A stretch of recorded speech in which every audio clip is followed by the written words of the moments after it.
नमस्ते, वणक्कम।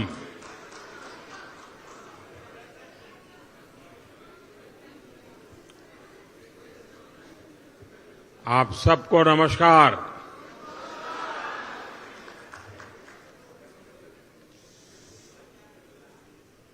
इंडोनेशिया आने के बाद,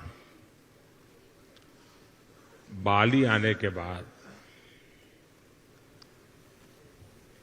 हर हिंदुस्तानी को एक अलग ही अनुभूति होती है, एक अलग ही एहसास होता है। और मैं भी वही वाइब्रेशंस फील कर रहा हूं।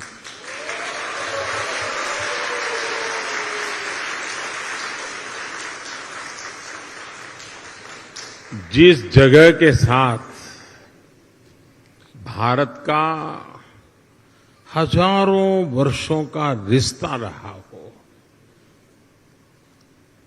और जिसके बारे में सुनते रहते हो कि हजारों साल में अनेक पीढ़ियां आई चली गई, लेकिन उस परंपरा को कभी ओझल नहीं होने दिया। हजारों साल से उस परंपरा को जीना, पीढ़ी दर पीढ़ी उस परंपरा को जानना और हर पल उस परंपरा से जुड़े रहना, वहां के लोग, उस धरती एक अलग ही आनंद देती है, अलग ही आनंद की अनुभूति कराती है। आप कल्पना कर सकते हैं, आज जिस समय मैं आपसे बात कर रहा हूं, हम यहां बाली में बैठे हैं, बाली की परंपराओं के गीत गा रहे हैं। उसी समय जब मैं आपसे बात कर रहा हूं, इसी पल बाली से 1,500 किलोमीटर दूर भारत के कटक शहर में महानदी के किनारे बाली यात्रा का महोत्सव चल रहा है, जिसे बाली यात्रा कहते हैं।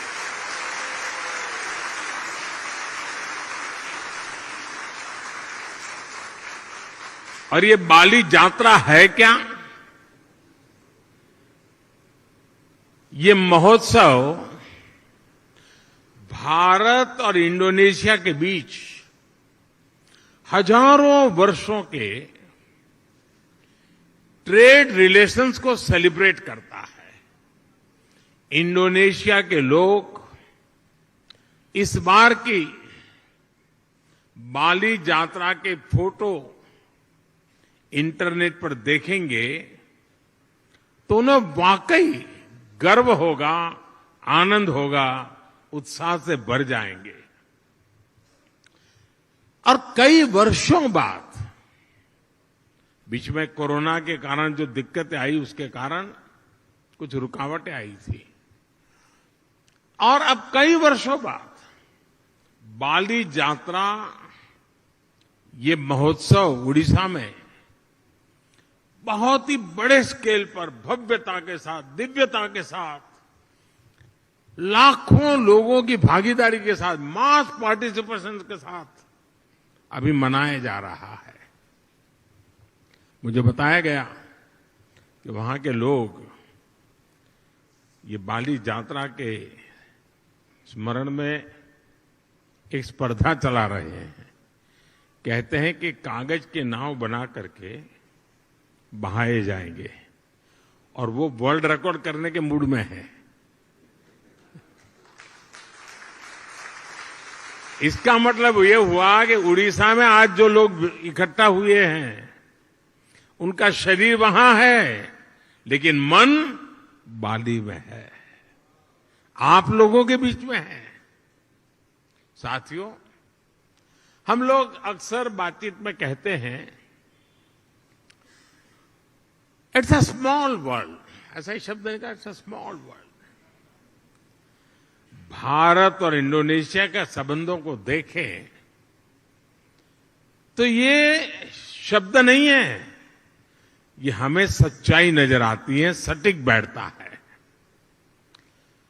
समंदर की विशाल लहरों ने भारत और इंडोनेशिया के संबंधों को लहरों की तरह ही उमंग से भरा है, जीवंत रखा है। कभी थकान महसूस नहीं हुई, वो लहरें जैसे चलती रहती हैं, हमारा नाता भी वैसा ही जीवंत रहता है।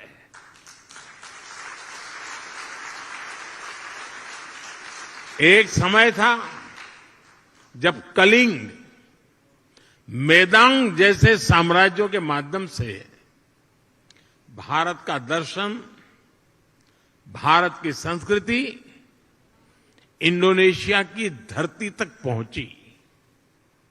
आज एक ये समय है जब भारत और इंडोनेशिया 21वीं सदी में विकास के लिए एक दूसरे के साथ कंधे से कंधा मिलाकर काम कर रहे हैं। इंडोनेशिया की जमीन ने भारत से आए हुए लोगों को प्यार से एक्सेप्ट किया, उन्हें अपने समाज में सम्मिलित किया। इसी वजह से आज आप सभी इंडोनेशिया के विकास और समृद्धि में अपना योगदान दे रहे हैं। हमारे बहुत सिंधी परिवार यहां रहते हैं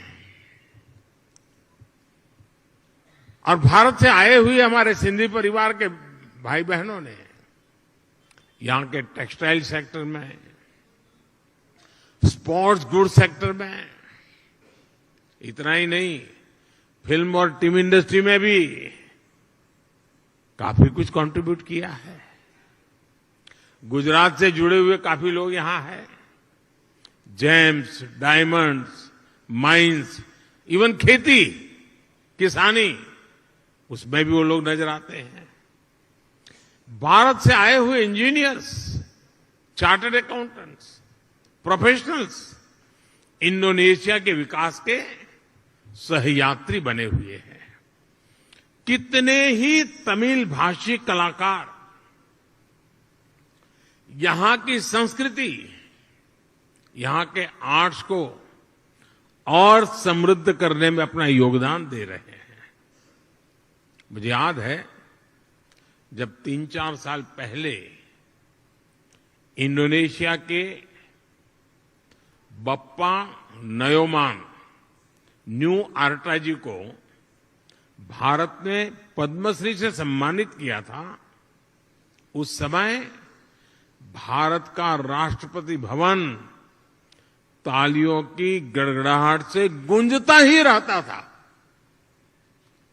उनकी बनाई कलाकृति गरुड़ विष्णु केनकाना का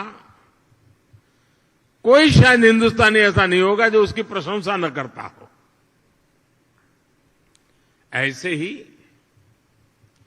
इंडोनेशिया के वायन दिव्या और आगोस इंदिरा उदयन जी, उनको जब पद्म सम्मान मिला था तो मुझे उनके बारे में काफी कुछ जानने का, निर्णय करने से पहले मुझे काफी कुछ उनके विषय में जानने का मौका मिला। आगोस इंदिरा उदयन जी, आप भली भांति परिचित हैं उनसे, और आज यहां मौजूद भी हैं। वो बाली में महात्मा गांधी के विचारों को आगे बढ़ाने के लिए जी जान से जुटे हुए हैं।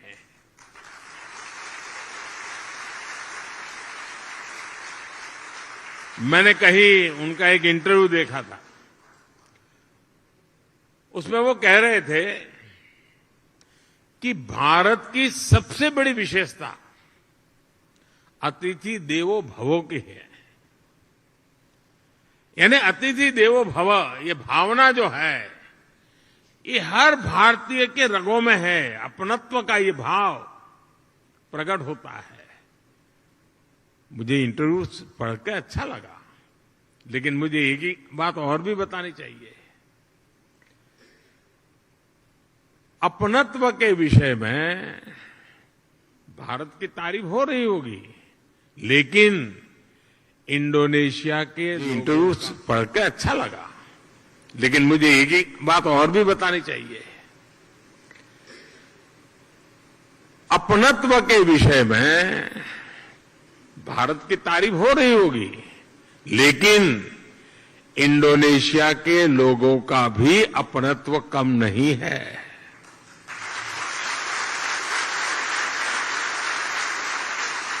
जब मैं आप पिछली बार जकार्ता में आया था, इंडोनेशिया के लोगों ने जो स्नेह दिया, जो प्यार दिया, मैंने उसे करीब से देखा था, महसूस किया था। इतना मान, सम्मान, प्यार, स्नेह, अपनापन, क्या कुछ नहीं था। और मुझे याद है, राष्ट्रपति जोको विडोडो जी के साथ पतंग उड़ाने में मुझे जो मजा आया था, हम दोनों पतंग उड़ाने चले गए थे, वो अद्भुत था। और मेरी तो गुजरात में संक्रांति पर पतंग उड़ाने की बड़ी ट्रेनिंग रही है। और मुझे पता है, यहां इंडोनेशिया में भी संक्रांति पर खूब पतंग उड़ाई जाती है। यहां पास में,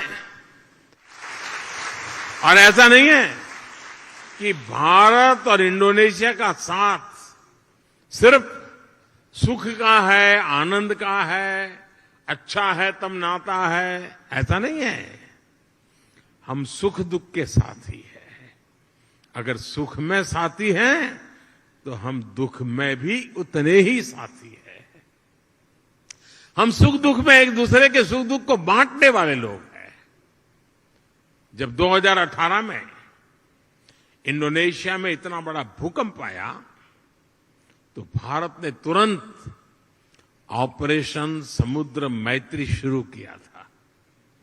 इसलिए ही उस साल में जकार्ता आया था, और तब मैंने एक बात कही थी। मैंने कहा था कि भारत और इंडोनेशिया में 90 नॉटिकल मील का फासला भले हो, लेकिन हकीकत तो ये है, हम 90 नॉटिकल मील दूर नहीं है, हम 90 नॉटिकल मील पास है।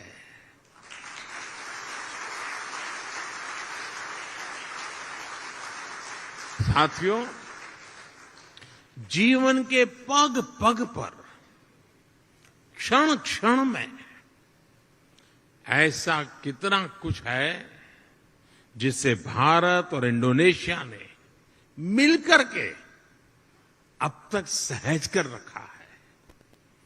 बाली की ये भूमि महर्षि मार्कंडेय और महर्षि अगस्त्य के तप से पवित्र है।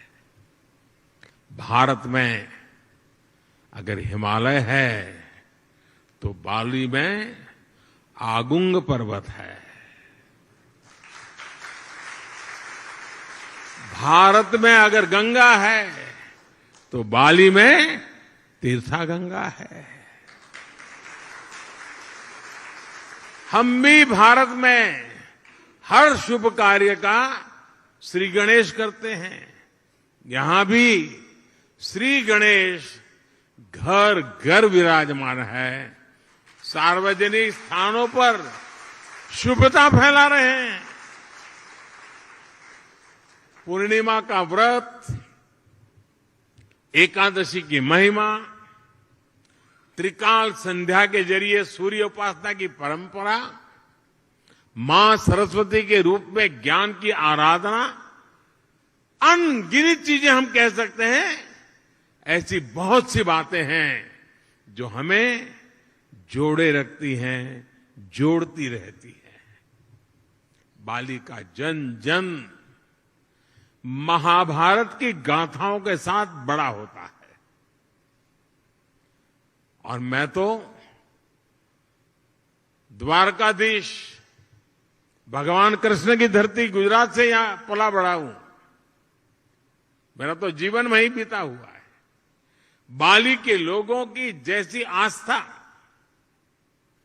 महाभारत के लिए है, भारत में लोगों की वैसी आत्मीयता बाली के लोगों के लिए भी है। आप यहां पर भगवान विष्णु और भगवान राम की आराधना करते हैं, और हम जब भारत में भगवान राम की जन्मभूमि पर भव्य राम मंदिर की नींव रखी जाती है, तो इंडोनेशिया की रामायण परंपरा को भी गर्व से याद करते हैं।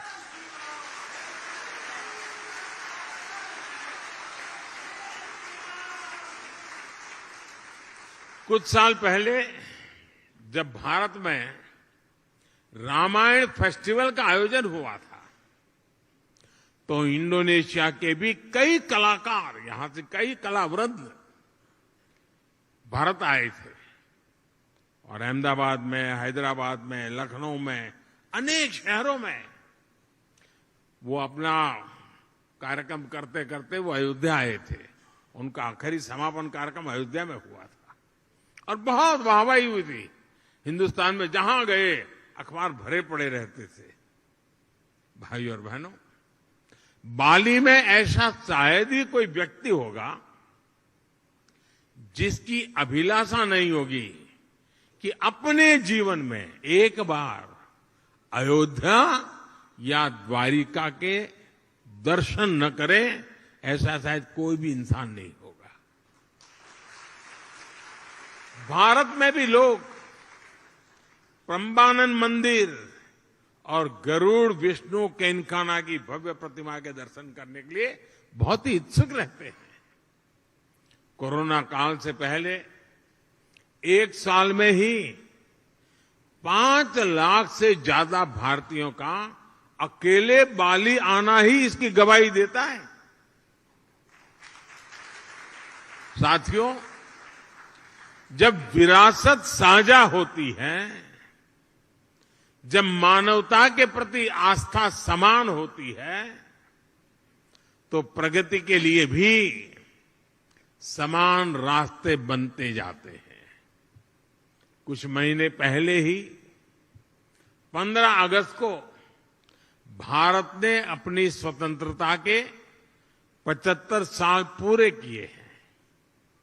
इंडोनेशिया का इंडिपेंडेंस डे भारत के स्वतंत्रता दिवस के 2 दिन बाद 17 अगस्त को आता है, लेकिन इंडोनेशिया को भारत से 2 साल पहले स्वतंत्र होने का सौभाग्य मिला हुआ था। इंडोनेशिया से सीखने के लिए भारत के पास बहुत कुछ है, और अपनी 75 वर्षों की विकास यात्रा से भारत के पास भी इंडोनेशिया को देने के लिए बहुत कुछ है। भारत का टैलेंट, भारत की टेक्नोलॉजी, भारत का इनोवेशन, भारत की इंडस्ट्री, आज इन सारी बातों ने दुनिया में अपनी एक पहचान बनाई है। आज विश्व की अनगिनत कंपनियां ऐसी हैं, कई बड़ी कंपनियां ऐसी हैं जिसके सीईओ भारतीय मूल के हैं। आज दुनिया में जितने यूनिकॉर्न बनते हैं ना, 10 में से 1 यूनिकॉर्न भारत का होता है। आज भारत दुनिया की फास्टेस्ट ग्रोइंग लार्ज इकोनॉमी है। आज भारत डिजिटल लेन देन में दुनिया में नंबर 1 है। आज भारत ग्लोबल फिनटेक के मामले में दुनिया में नंबर 1 है। आज भारत आईटी बीपीएन के लिए आउटसोर्सिंग में दुनिया में नंबर 1 है। आज भारत स्मार्टफोन डेटा कंजम्पशन में दुनिया में नंबर 1 है। आज भारत कितनी ही दवाइयों की सप्लाई में, अनेकों वैक्सीन की मैन्युफैक्चरिंग में दुनिया में नंबर 1 है। साथियों, 2014 के पहले और 2014 के बाद के भारत में बहुत बड़ा फर्क जो है,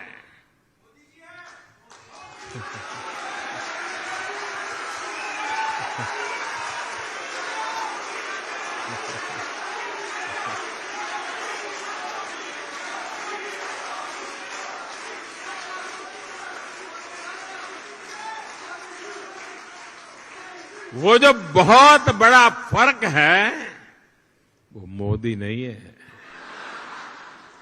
वो बहुत बड़ा फर्क है स्पीड और स्केल में। आज भारत अभूतपूर्व स्पीड पर काम कर रहा है और अप्रत्याशित स्केल पर काम कर रहा है। अब भारत छोटा सोचता ही नहीं है।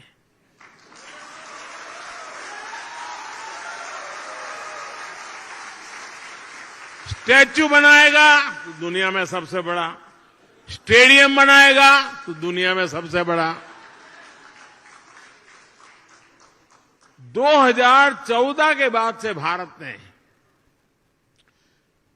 320 मिलियन से अधिक बैंक अकाउंट खोले हैं, बैंक में खाते खोले हैं।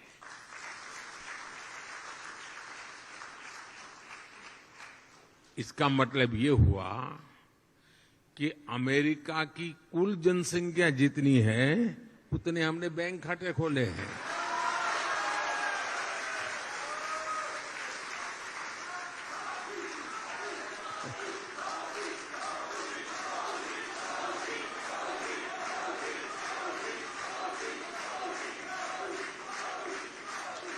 दो 2014 के बाद से भारत ने करीब 3 करोड़ गरीब नागरिकों के लिए मुफ्त घर बनाए हैं। घर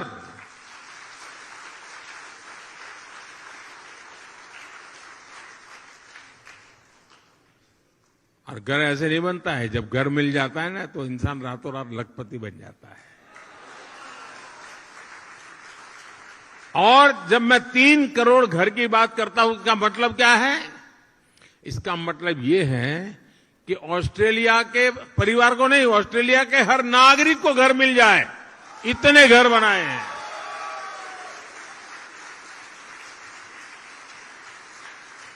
पिछले 7-8 साल में भारत ने 55,000 किलोमीटर 55,000 किलोमीटर नेशनल हाईवे बनाए हैं। यानी स्केल बता रहा हूं मैं, पूरी धरती के लगभग 1.5 चक्कर लगाने के बराबर है।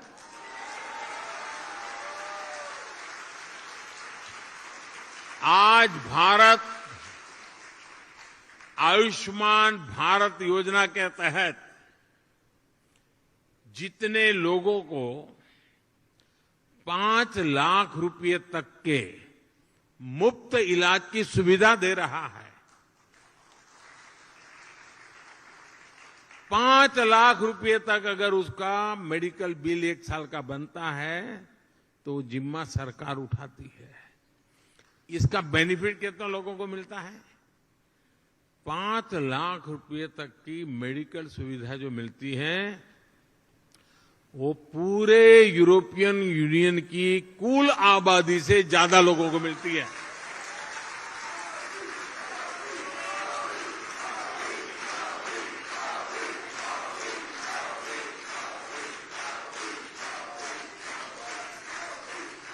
कोरोना काल में भारत ने जितनी वैक्सीन डोज अपने नागरिकों को लगाई और मुफ्त में लगाई, वो जो वैक्सीन डोज है ना, उसकी अगर मैं संख्या का हिसाब लगाऊं तो अमेरिका और यूरोपियन यूनियन, उन दोनों की कुल आबादी जो है उससे 2.5 गुना ज्यादा डोज हमने हिंदुस्तान में लगाए।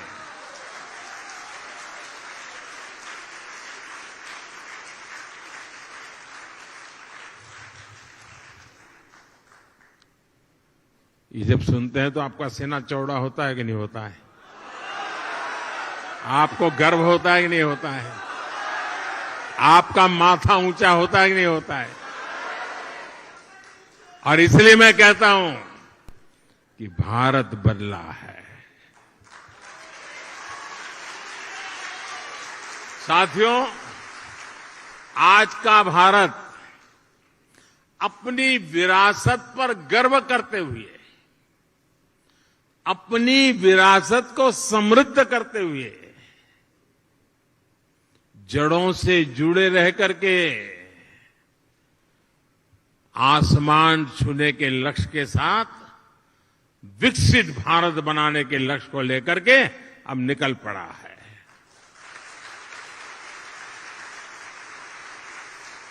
लेकिन भारत का ये लक्ष्य सिर्फ अपने लिए नहीं है। हम स्वार्थी लोग नहीं, हमारे संस्कार नहीं है।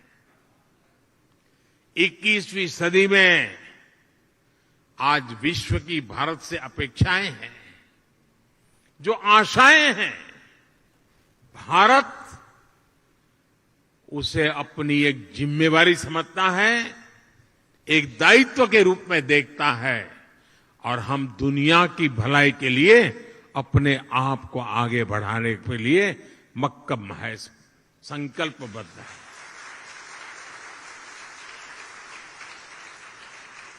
आज अपने विकास के लिए भारत जब अमृत काल का रोडमैप तैयार करता है, तो उसमें दुनिया की आर्थिक राजनीतिक आकांक्षाओं का भी समावेश है।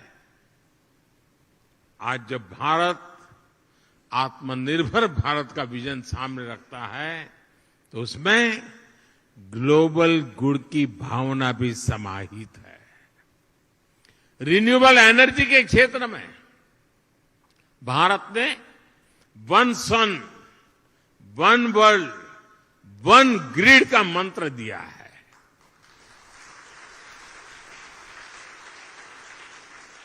वैश्विक स्वास्थ्य को मजबूत करने के लिए भारत ने वन अर्थ, वन हेल्थ, इसका अभियान चलाया है।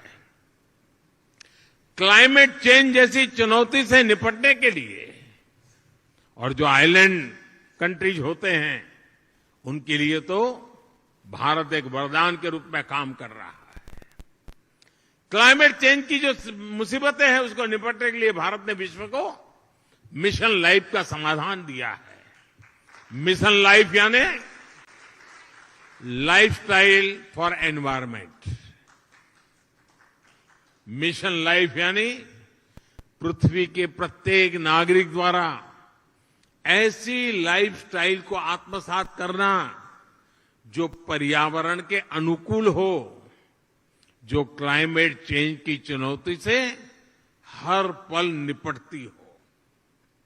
आज जब पूरा विश्व एनवायरमेंट फ्रेंडली और होलिस्टिक हेल्थ केयर की तरफ आकर्षित हो रहा है, तो भारत का योग, हमारा आयुर्वेद, ये पूरी मानवता के लिए तोहफा है। और साथियों, जब आयुर्वेद की बात आई है, तो मुझे भारत इंडोनेशिया के एक और जुड़ाव का ध्यान आ रहा है। मुझे याद है, जब मैं गुजरात का मुख्यमंत्री था, तो गुजरात आयुर्वेदिक यूनिवर्सिटी और यहां की यूनिवर्सिटियां, हिंदू इंडोनेशिया, इसके बीच समझौता हुआ था। मुझे खुशी है कि इसके कुछ ही वर्ष बाद यहां की इस यूनिवर्सिटी में आयुर्वेद हॉस्पिटल की भी स्थापना हुई। साथियों, वसुधैव कुटुंबकम यानी पूरे विश्व को एक परिवार मानने की भारत की यही भावना, यही संस्कार विश्व कल्याण का मार्ग प्रशस्त करते हैं। कोरोना काल में हमने देखा है, भारत ने दवाइयों से लेकर वैक्सीन तक जरूरी संसाधनों के लिए आत्मनिर्भरता हासिल की और उसका लाभ पूरी दुनिया को मिला। भारत की सामर्थ्य ने कितने ही देशों के लिए एक सुरक्षा कवच का काम किया। इंडोनेशिया जैसे हमारे पड़ोसी और मित्र देशों के लिए हम विशेष रूप से कंधे से कंधा मिलाकर खड़े हुए। इसी तरह आज भारत अंतरिक्ष में, स्पेस के क्षेत्र में प्रमुख वैश्विक महाशक्ति के रूप में उभर रहा है, तो उसका लाभ साउथ एशियन देशों को विशेष रूप से मिल रहा है। रक्षा के क्षेत्र में भी जो भारत दशकों तक केवल विदेशी आयात पर निर्भर था, वो आज अपनी क्षमताएं बढ़ा रहा है। ब्रह्मोस मिसाइल हो या तेजस फाइटर प्लेन, इनका आकर्षण विश्व में लगातार बढ़ रहा है। आज भारत बड़े लक्ष्य तय कर रहा है और उन्हें प्राप्त करने के लिए भी पूरी मेहनत कर रहा है। संकल्प से सिद्धि का यही मंत्र आज 21वीं सदी के नए भारत की प्रेरणा बना हुआ है। आज इस अवसर पर मैं आप सबको अगले प्रवासी भारतीय सम्मेलन के लिए भी निमंत्रण देता हूं। जनवरी महीने में 9 जनवरी को ये कार्यक्रम होता है।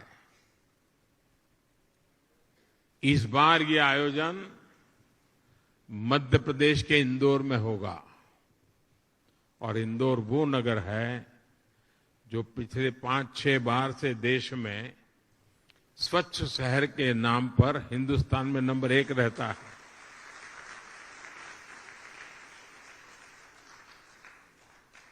और इसलिए आप इंदौर के प्रवासी भारतीय कार्यक्रम में जरूर जुड़िए। अपने निजी काम से लिए आ रहे हैं तो भी तारीख उसके साथ एडजस्ट कीजिए। और जब आप इंदौर आएंगे तो उसके 1-2 दिन के बाद ही अहमदाबाद में काइट फेस्टिवल होता है। इंडोनेशिया वाले काइट फेस्टिवल में न जाए ऐसा हो सकता है क्या? और जब आप आए, अकेले मत आना। सिर्फ अपने परिवार को ही लेकर के आकर के रुक मत जाना। कुछ इंडोनेशियन परिवारों को भी साथ ले आइए।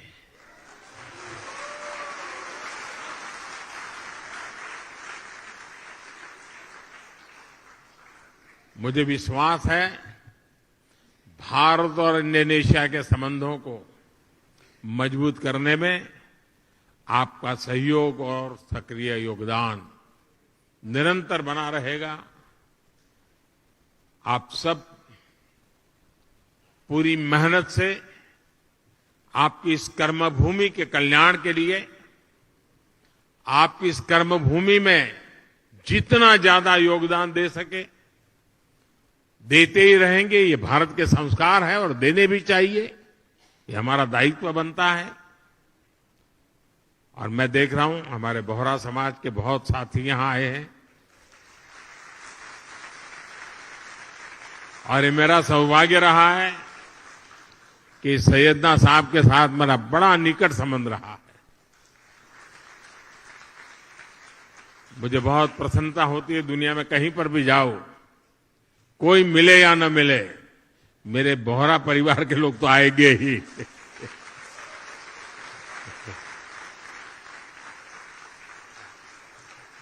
साथियों, आप इतनी बड़ी तादाद में यहां आए, समय निकाल करके आए और उमंग और उत्साह से भरे हुए हैं।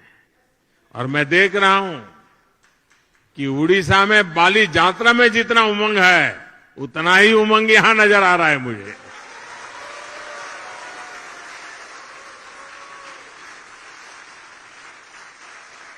आपके इस प्यार के लिए, आपके इस स्नेह के लिए, भारत के प्रति आपकी ये श्रद्धा के लिए हृदय से आपका बहुत बहुत धन्यवाद करता हूं। अनेक अनेक शुभकामनाएं देता हूं। धन्यवाद साथियों।